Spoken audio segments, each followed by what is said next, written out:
Welcome to PST channel, game stories, movie style, for your busy day. This time we bring you patch 2.1 main story recap to you to enjoy, especially most of you might accidentally hit the skip button or find it inconsistent with multiple activity in between. Rest assured, as PST will cover that for you. As for Rosia's story, I am going to put her together with Brant's story as they deserve to be together. Anyway, now, please enjoy your holiday treasure hunting. After the festival and the chaos of the holiday season, Rover and Phoebe spent time traveling and exploring Reguna together. Phoebe shared legends of various places with Rover, and one particularly fascinating story was about Oakhart High Court. According to the legend, the Sentinel first inscribed a prophecy there. It is believed that its branches served as a medium for communication with the Sentinels. Phoebe's feelings towards the Averardo Vault of the Montelli family are complex.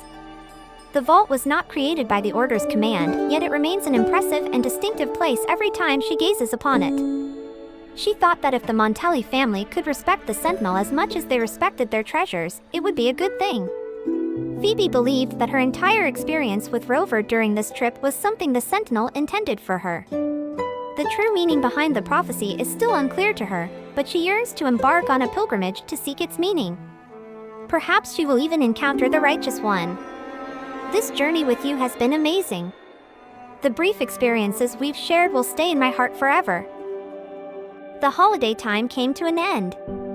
Rover received a letter from Carlotta, inviting him to the Averardo Vault to act as an intermediary for a mission to safeguard the Order's representative, who would be placing Relis in the vault. Upon arrival, Rover met Zani, who was there to act as a bodyguard, ensuring Rover's safety. She also handed him an access card for the vault. Rover and Zani made their way to the vault's basement to meet the Order's representative.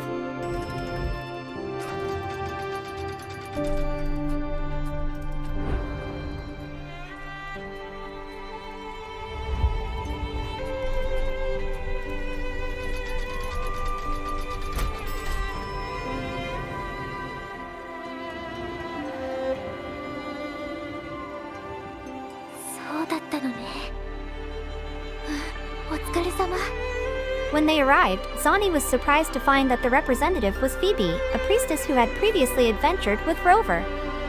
Actually, Phoebe wasn't supposed to be the representative.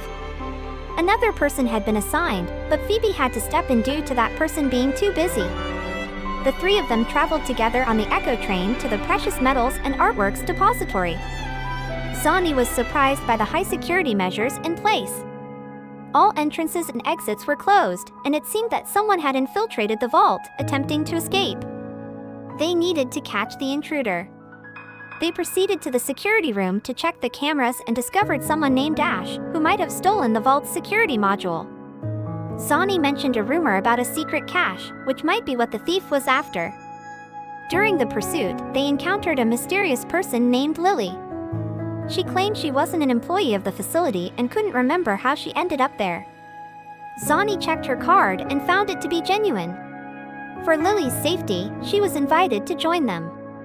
While chasing down Ash, Rover found a note that Ash had left for his family, mentioning treasure hidden deep within the Averardo Vault. Rover deduced that this was where the thief had gotten the clue about the secret cache. The chase after Ash continued, but it grew longer and longer.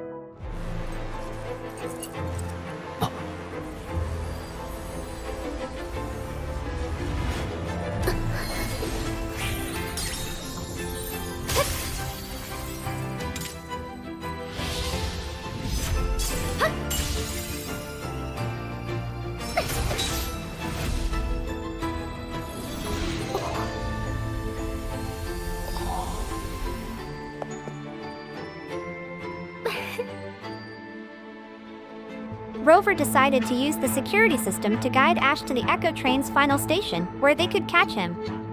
And the plan worked.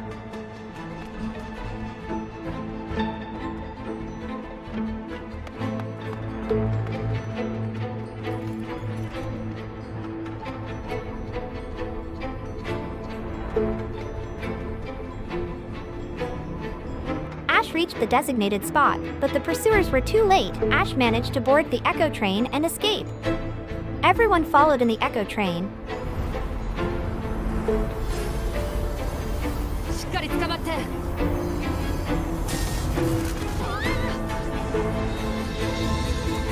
But then, the Echo train had an accident and derailed. Fortunately, no one was injured, and the train only had a few scratches, but it was unable to move anymore. The location where they crashed wasn't on the map. Here, Rover encountered the reverberations of Ash and other researchers and artists, including Lily. It seemed the reverberations showed signs of exhaustion from being worked hard without rest. Rover and the others traveled further into the deepest part of the vault.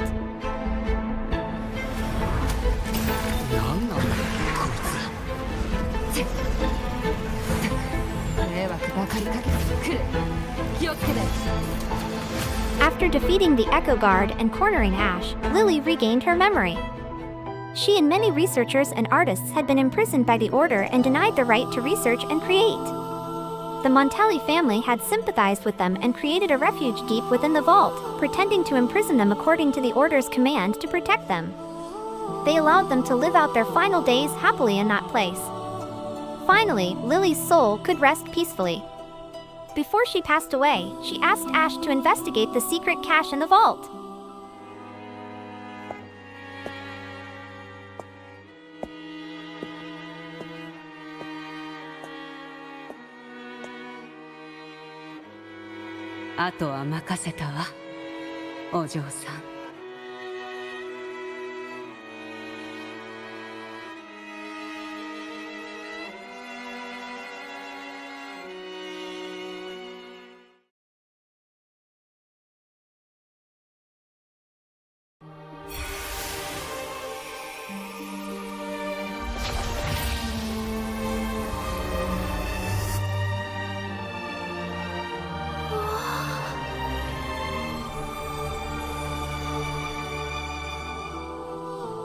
Ash learned about his grandfather's fate and the truth behind the secret hiding place in the vault.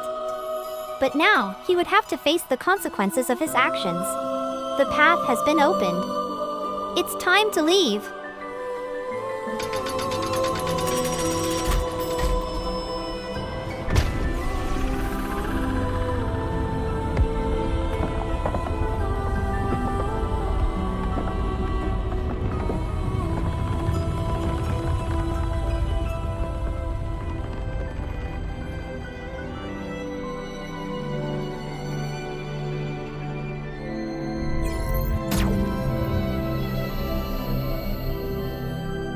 Rover discovered that the secret cache was actually a tree that could change its leaves from green to red. What the Order had asked the Montelli family to transport was a bomb designed to respond to the reverberations within the vault. Ishmael, a man with vast fishing experience, greets Rover and suggests they try fishing seriously. He recommends traveling to the Roli Islands in the northern part of Reguna, a location where currents from the stormy sea converge, attracting large schools of fish. Before parting ways, Ishmael suggests they visit his old captain, R-Hub, at the harbor. R-Hub will guide them into the world of fishing.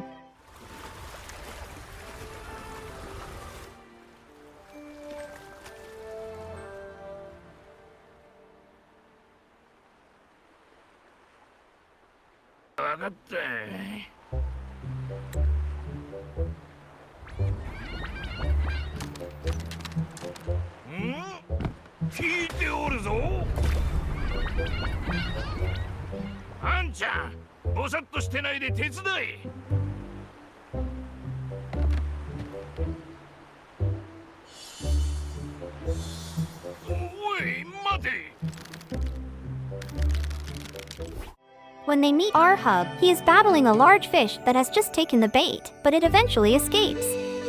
However, R-Hub remains confident that no fish can escape his grasp. R-Hub shares his story and recommends the local market, where a fish gear merchant named Plank is located. At the fish market, people are debating the power of the Order and the existence of Cetus the Tidebreaker. Rover is surprised to see Phoebe there. She is searching for Cetus, who has been missing since Carnival.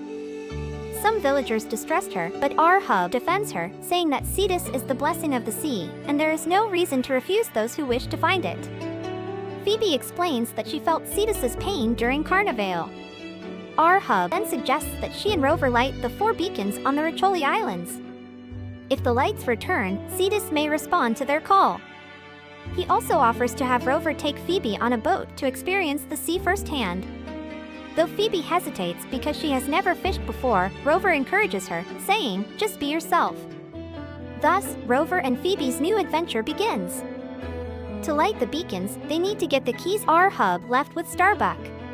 When they find Starbuck, it seems he's under some kind of spell, so Phoebe helps break the enchantment.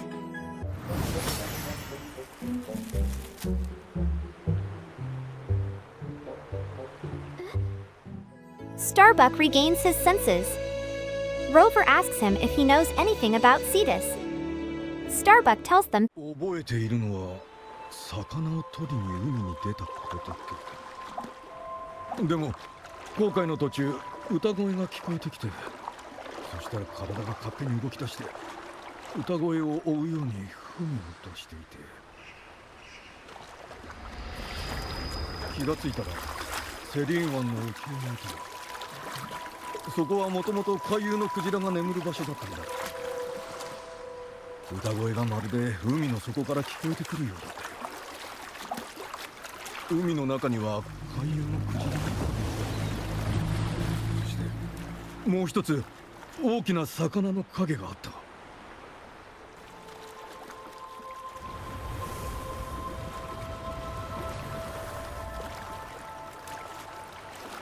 それが息を飲むほど美しい影だった。持っていたものはほとんどを餌にして海に投げ入れたんだ。最終的に魚は食いついたんだけど、歌声がどんどん大きくなってきて。 It seems the fish he caught swallowed the beacon key, so he reached into its mouth to retrieve it and give it to Rover. It also appears that Starbuck has fallen for Phoebe.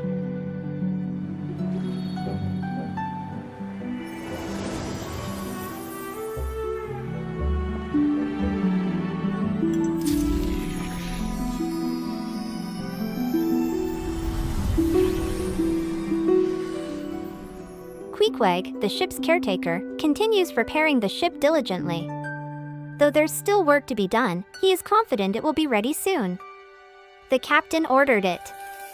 The ship will be good to go in no time. While traveling,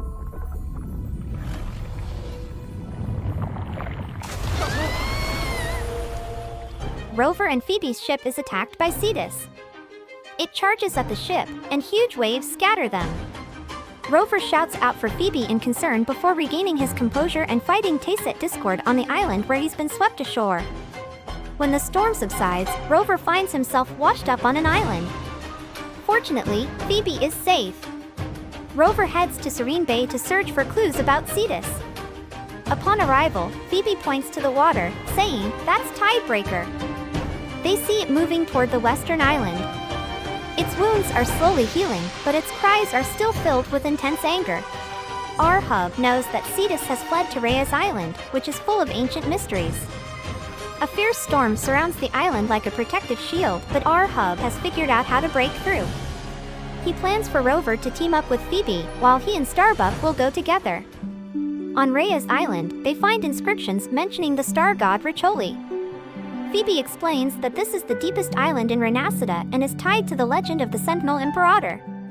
When they attempt to recite the vow of love from the inscriptions, nothing happens until Starbuck delivers a passionate love speech.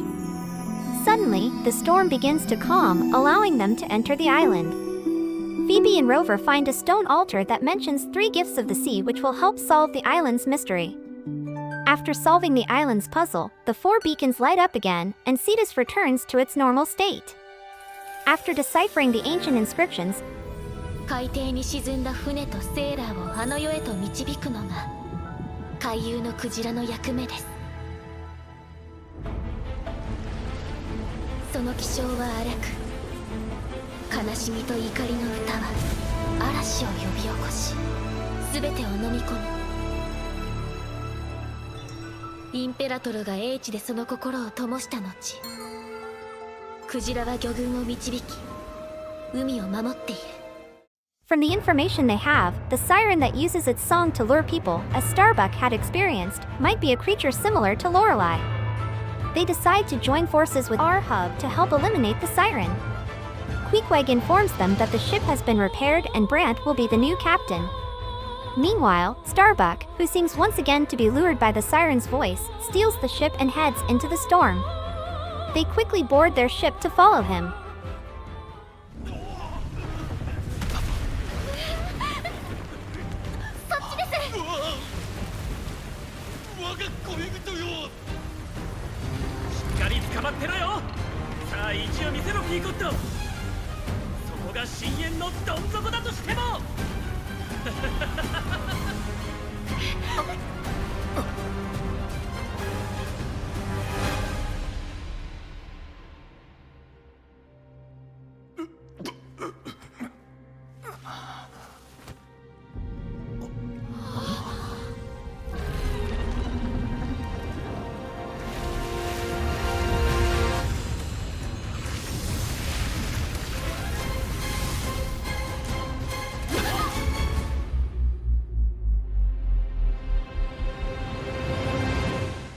As the battle begins to turn in their favor and the siren is about to be defeated, it flees into the water.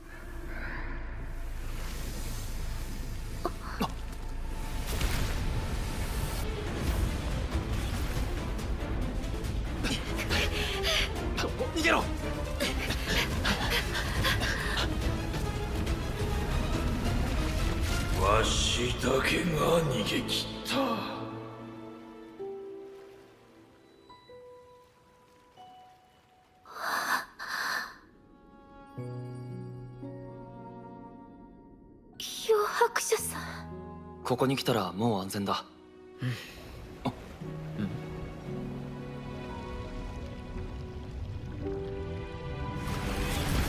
ありがとう、回遊のクジラ。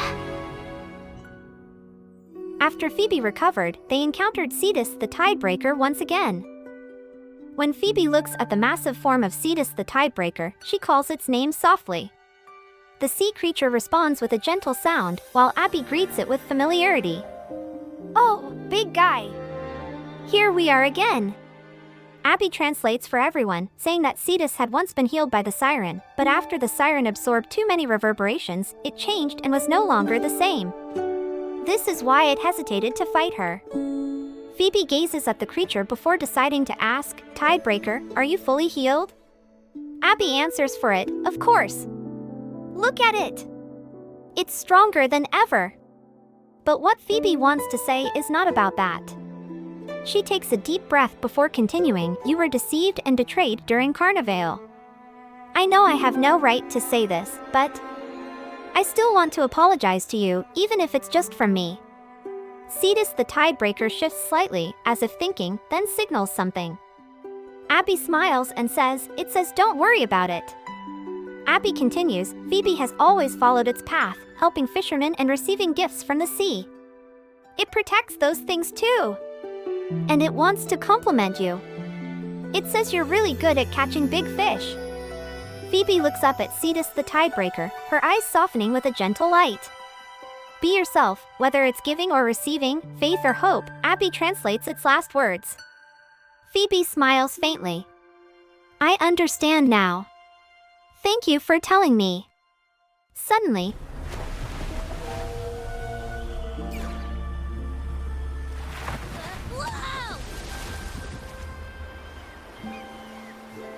"Hey!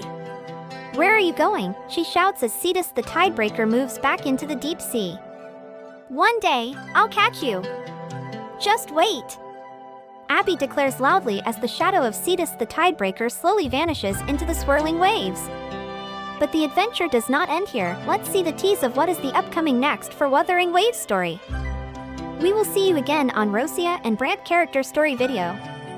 If you enjoy this video, please like and subscribe for more movie-style game stories.